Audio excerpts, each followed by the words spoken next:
ওকে। আসসালামু আলাইকুম। Bird house YouTube চ্যানেলের পক্ষ থেকে আপনাদের সকলকে স্বাগত।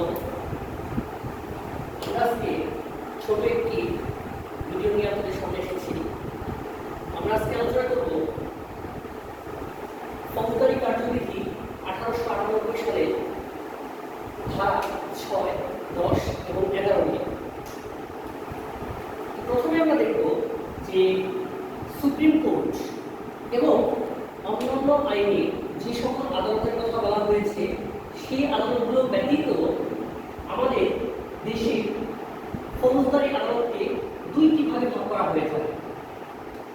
এক নম্বর হচ্ছে কোর্ট অফ ম্যাজিস্ট্রেটস, অর্থাৎ ম্যাজিস্ট্রেট আদালত, এবং দুই নম্বর হচ্ছে কোর্ট অফ সেশনস, দায়রা আদালত।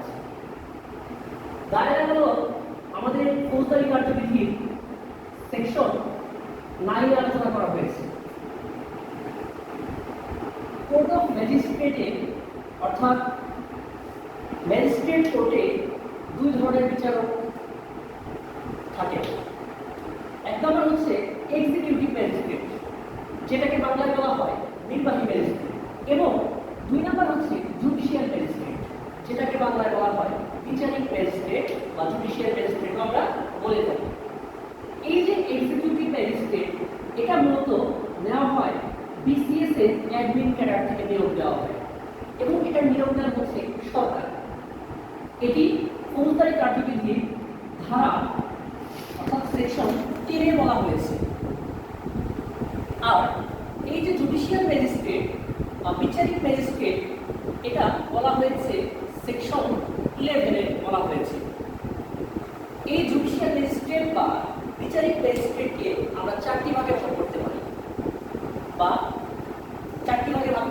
পারি।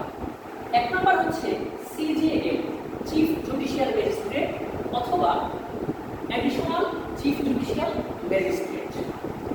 তাহলে প্রথমটা হচ্ছে চিফ জুডিশিয়াল ম্যাজিস্ট্রেট অথবা অতিরিক্ত চিফ জুডিশিয়াল ম্যাজিস্ট্রেট।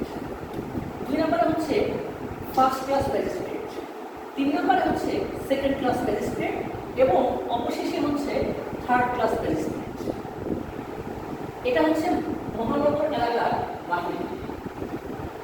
আর মহানগর এলাকার ক্ষেত্রে অর্থাৎ মেট্রোপলিটন এরিয়াতে ম্যাজিস্ট্রেট দুই ধরনের ম্যাজিস্ট্রেট দেখা যায়।